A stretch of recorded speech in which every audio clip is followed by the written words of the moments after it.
లగచర్ల ఘటన జరగడం దురదృష్టకరమన్నారు ముఖ్యమంత్రి రేవంత్ రెడ్డి సోదరుడు తిరుపతి రెడ్డి. సీఎం నియోజకవర్గంలో అభివృద్ధి కోసం ప్రయత్నిస్తూ ఉంటే కొన్ని అసాంఘిక శక్తులు కుట్రలు చేస్తున్నాయన్నారు. డబ్బులు పంపి ఇలాంటి కుట్రలకు దిగుతారా అంటూ ప్రశ్నించారు. కలెక్టర్ సహా అధికారులపై జరిగిన దాడిని ఖండిస్తున్నామన్నారు.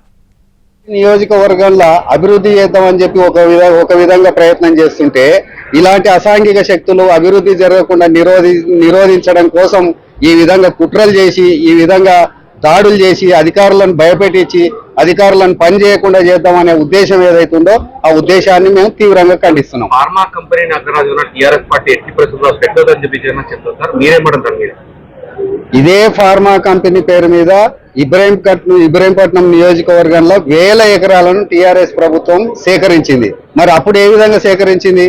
ఇప్పుడు ముఖ్యమంత్రి కాన్స్టిట్యున్సీ తన నియోజకవర్గాన్ని అభివృద్ధి చేద్దామని చెప్పి వేలాది మంది వందలాది మంది యువకులకు ఉద్యోగాలు ఇప్పిస్తామని చెప్పి ముఖ్యమంత్రి గారు ప్రయత్నం చేస్తుంటే ఈ విధంగా అడ్డుకోవడం అనేది కేటీఆర్ కు హరీష్ రావుకు ఇది ముఖ్యమంత్రి నియోజకవర్గంలో అభివృద్ధి చేద్దామని చెప్పి ఒక విధంగా ప్రయత్నం చేస్తుంటే ఇలాంటి అసాంఘిక శక్తులు అభివృద్ధి జరగకుండా నిరోధించడం కోసం ఈ విధంగా కుట్రలు చేసి ఈ విధంగా దాడులు చేసి అధికారులను భయపెట్టించి అధికారులను